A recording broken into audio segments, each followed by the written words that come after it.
Η ανόρθωση μαστών είναι μία επέμβαση η οποία απευθύνεται σε γυναίκες οι οποίες έχουν πτωτικούς μαστούς, όπου η θηλή έχει πάει σε ένα χαμηλότερο επίπεδο, υπάρχει περισσευούμενο δέρμα και επομένως ο μαστός έχει αυτό το σχήμα, το άδειο, το πεσμένο. Κάποιες φορές βέβαια, μερικές γυναίκες εννοούν ως πτώση των μαστών απλώς το άδειασμα. Στις περιπτώσεις αυτές και μόνο η αυξητική μαστών μπορεί να διορθώσει αυτή τη χαλάρωση. Όταν όμως μιλάμε για πραγματική χαλάρωση και όχι για ψευδοχαλάρωση, ας το πούμε έτσι, θα μιλάμε για πραγματική χαλάρωση, τότε η επέμβαση που γίνεται είναι η ανόρθωση μαστών. Στην ανόρθωση μαστών υπάρχουν πάρα πολλές τεχνικές. Συνήθως γίνεται μία τομή γύρω από τη θηλή, μία από τη θηλή προς τα κάτω, κάθετη, και μία οριζόντια πάνω στην πτυχή που υπάρχει, στην υπομάστιο πτυχή. Αυτές είναι οι κλασικές τομές που γίνονται. Υπάρχουν όμως και άλλες μέθοδοι, όπου οι τομές μπορεί να γίνονται μόνο γύρω από τη θηλή ή μπορεί να γίνεται μόνο μία τομή γύρω από τη θηλή και μία κάθετη.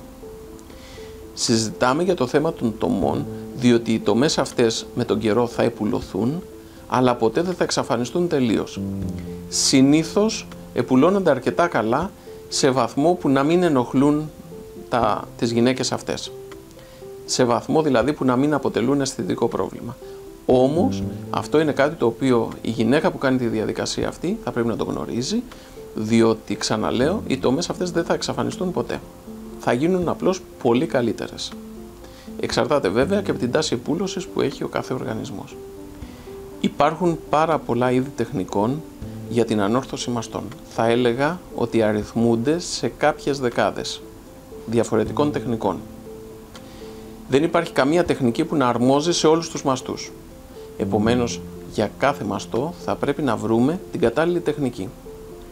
Ο έμπειρος πλαστικός χειρουργός γνωρίζει όλες τις τεχνικές και θα βρει ποια είναι η κατάλληλη τεχνική για το συγκεκριμένο στήθος το οποίο έχει μπροστά του και πάνω σε αυτό θα ενημερώσει. Η επέμβαση αυτή γίνεται σε χώρο χειρουργείου, ώστε να υπάρχει ο κατάλληλος εξοπλισμός.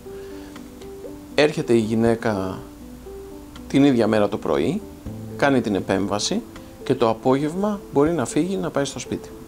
Εάν χρειαστεί μπορεί να διανυχτερεύσει και μία βραδιά.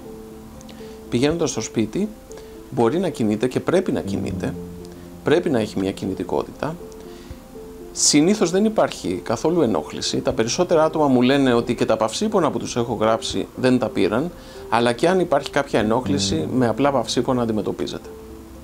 Επομένως, κινητοποιείται η γυναίκα αυτή την επόμενη μέρα και από την ίδια μέρα ίσως και μπορεί να επιστρέψει στην εργασία της μετά από λίγες μέρες. Συνήθως 3-4 μέρες είναι αρκετές. Μερικά άτομα μία εβδομάδα, μερικά άτομα και λιγότερο από 3-4 μέρες. Για να μπορέσει να εμφανιστεί στην παραλία χρειάζεται περίπου 1,5 μήνας.